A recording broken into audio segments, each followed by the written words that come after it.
Well, you have to stay in China for a couple of weeks to complete the whole process. The first week is about basically making them Chinese citizens so that in the second week you can make them American citizens. And on the third day, I went to this one Chinese official and he said, "So what are you naming her?" And I said, "Tara." And he said, "Oh, you know, her Chinese name is Mulan." And I said, "Like the Disney animated film?"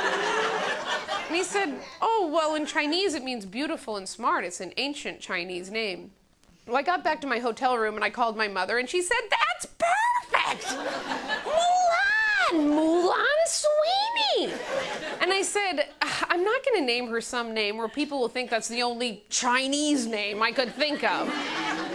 I'm naming her Tara." And my mother said, "Tara? Oh, honey, that's such an Irish name. That poor girl, her whole life was such an Irish name." And I said, "It's not Irish. It's after the Buddhist goddess of compassion."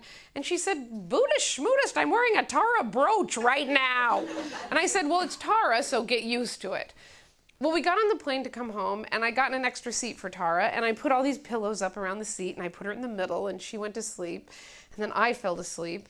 And I remember I was in just the deepest sleep, and I felt this tapping on my shoulder, and this guy said, "Hey, lady, your baby's on the floor." You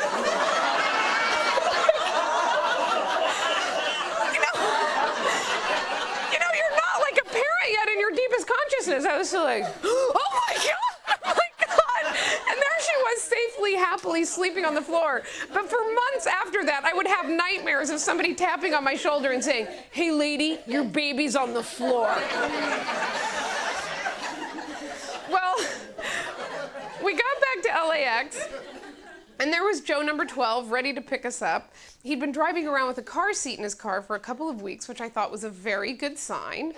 I remember, I'm sure he would have wanted me to sit in front with him, but I decided to get him back and sit next to Tara as I put her in the seat. I mean, I figured she'd probably never been in a car seat before, and then she did proceed to scream bloody murder for the entire 50-minute ride home. All I remember from that trip was my view in the back seat of the whiteness of Joe number 12's knuckles as he drove the car, which I thought was probably not a good sign.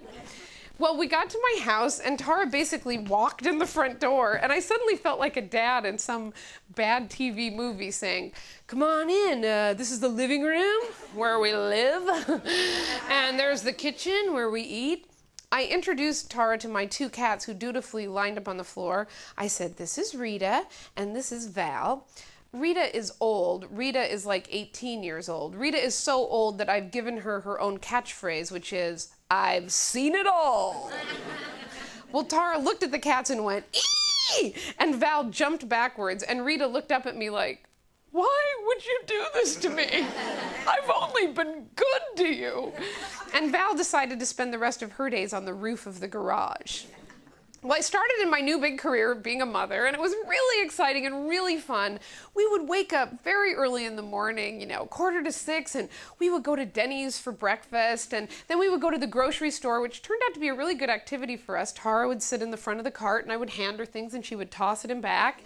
And then we went to the park, and we would go down the slide and swing on the swings and build a sandcastle. And then we would come home and play with those big, giant Legos they have in the living room, and I would glance up at the clock, and it would be 7:30 a.m.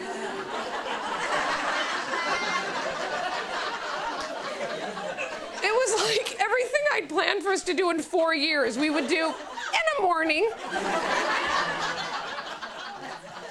Also, it took a lot of energy. And it's so funny, before I was a mother, when people would say to me, "Oh, kids take a lot of energy," I would secretly think, yeah, but not for me. I can bike 100K a day easy. Motherhood's gonna be a cakewalk for me. But I didn't realize they don't mean that kind of energy. They don't mean calorie burning type energy, although there is plenty of that. But what they're really referring to is this sort of patience type energy that you have to cultivate over hours at a time when you prevent yourself from just exploding. Like when you serve someone food and they just throw it all over the floor, and then you clean it up, and then you serve them some more food and they throw it against the wall, and then you think, oh, don't give them a whole plate of food, just give them 4 or 5 bites of food. A whole plate of food is like a playground, and how come you never thought of that before, and how come that's not in any of the books? That kind of energy.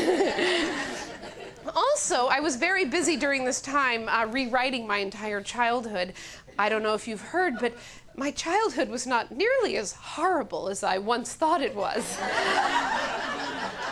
In fact, my new attitude about my mother is that she did the best she could.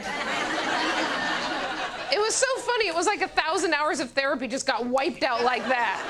She did the best she could. I was doing a lot of voiceovers for cartoons at this time, and I went in one day to record, and one of the writer-producers is this guy who has 3 kids, all under the age of 5. And I walked in and said, "Oh my God, how do you do it? How do you do it?" And he said, "Get her on TV." And I said, "What? Have her audition for a television show?" And he said, "No, get her on TV, get her hooked on a show." And of course I was gonna be one of those mothers, no TV and no sugar. And I said, "Oh, come on. I mean, even when I turn on the TV, she doesn't even know to look in the direction of the screen." And he said, "Keep it on." Director gaze. She'll pick it up. And I said, "Well, what show would she watch? I mean, even, Sesame Street seems like it's too old for her." And he said, "Teletubbies." Uh-oh, buy yourself a half an hour. And he turned out to be right.